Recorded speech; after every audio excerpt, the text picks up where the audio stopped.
Hi everybody, I hope you're doing well. I miss you all. I miss being in class with you.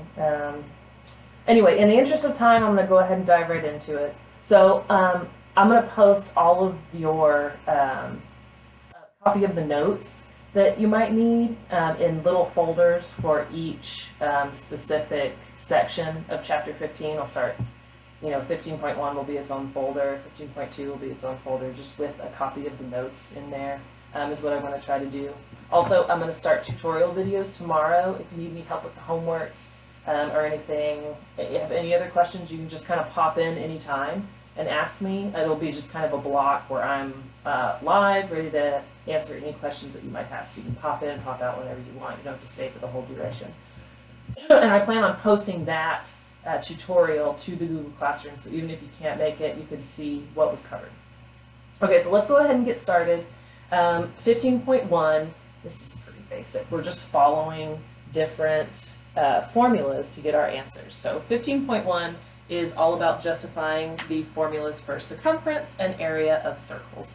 The formula for the circumference of a circle is c equals 2 pi r. Something to note here, 2 times our radius gives us our diameter, right? So we can rewrite the formula for our circumference as pi times our diameter. However you want to do it. It really just depends on what information you're given in the problem, how you want to do that. Our formula for the area, excuse me, of a circle is pi r squared. I'm sure you guys probably know that. So if you're given the diameter in the area, you got to chop it in half to use your radius. So let's get to these examples. Example 1, the diameter of a circular swimming pool is 12 feet. Find the circumference. Well, since we know our diameter is 12 feet, we can either chop it in half and use 6 in this formula, or we can just multiply our diameter by pi. Let's do that. Circumference, we'll use pi times diameter to figure that out. And in your online homeworks, they'll be very specific about how they want you to use pi. Sometimes they'll want you to do the fraction, sometimes they'll just want you to do 3.14. They're very specific about how they want those answers into input for your homework. So be careful and pay attention to what they're asking. So pi times our diameter, which is 12. Pi times 12. We'll just go to 2 decimal points here. We'll call it 37.68. Yay, we did it.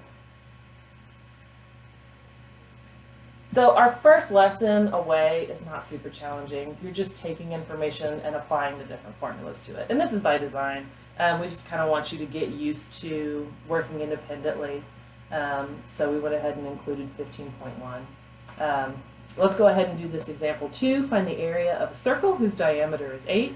All right, well, if our diameter is 8, that means our radius is 4. And the formula for the area of a circle is pi r squared. So this gives us pi times 4 squared. 4 squared is 16, and 16 times pi, I'm just using 3.14. Okay, so it's 50.24. Ta-da! Not super challenging. I don't foresee that any of you guys will have a problem with this. So that's really it for the first lesson. I'll post the next one Wednesday.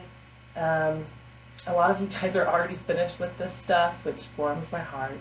If you have any late work, still get it in. I'm going to move, we got the approval to go ahead and move those grades from that, things got all switched around.